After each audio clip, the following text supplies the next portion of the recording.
তালির একটি লৌহবর্ম হারিয়ে যায়। পান একজন ইহুদি। সেই ইহুদি লৌহবর্মটি কুফার বাজারে বিক্রি করছেন। এমন সময় হজরত আলী নিজের লৌহবর্মটি বিক্রি করতে দেখে ইহুদিকে বললেন, লৌহবর্মটি তো আমার, আমি এটা কারো কাছে বিক্রি করিনি বা দানও করিনি। এটা আমার উটের পিঠ থেকে অমুক স্থানে পড়ে গিয়েছিল। ইহুদি বলল, এটা আমার জিনিস, আমার হাতে। হজরত আলী বললেন, লৌহবর্মটি আমাকে ফিরিয়ে দিন, বর্মটি আমার। ইহুদির সঙ্গে রাজ্য প্রধানের তর্কে সমাধান হচ্ছে না। হজরত আলী বললেন, তাহলে চলো বিচারপতির আদালতে, আইনি লড়াইয়ে সমাধা করে আসি। উভয়ে মদিনার বিচারপতি হজরত সুরাইহ রাদিয়াল্লাহু তাআলার আদালতে হাজির হলেন।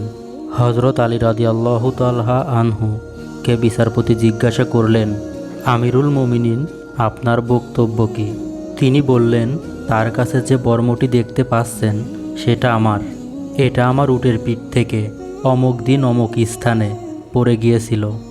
বিচারপতি হজরত সুরাইয়া রাদিয়াল্লাহু তাআলা আনহু ইহুদির কাছে বক্তব্য জানতে চান। ইহুদি বললেন, দেখেন, এটি আমারই, কারণ এটা আমার দখলেই রয়েছে। দখল যার, সম্পদ তার। সব শোনার পরে বিচারপতি সুরাইয়া বললেন, আমিরুল মুমিনিন, সাক্ষী পেশ করুন। হজরত আলী বললেন, আমার ছেলে হাসান এবং আমার আজাদ করা কৃতদাস কুনবুল সাক্ষী। বিচারপতি হজরত সুরাইয়া রাদিয়াল্লাহু তাআলা আনহু বললেন, আমিরুল মুমিনিন, পিতার পক্ষে পুত্রের সাক্ষ্য এবং মনিবের পক্ষে গোলামের সাক্ষ্য গ্রহণযোগ্য নহে।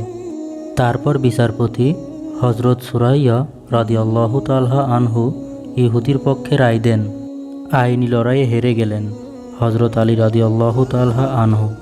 তবে জয় হয়েছে ইসলামেরই।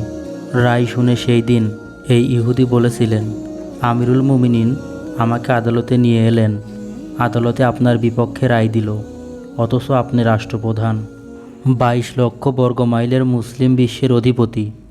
আমি সাক্ষ্য দিচ্ছি, ইসলাম সত্য ধর্ম, আমাকে এই ধর্মের কালিমা পড়িয়ে দিন। আরও বললেন, আমি সাক্ষ্য দিচ্ছি যে আল্লাহ ছাড়া কোনো মাবুদ নেই এবং হজরত মুহাম্মদ সাল্লাল্লাহু আলাইহি ওয়াসাল্লাম আল্লাহর বান্দা ও রাসূল। ইহুদি বললেন, আমিরুল মুমিনিন, এই লৌহবর্মটি আপনার, রাতের অন্ধকারে পড়ে গিয়েছিল।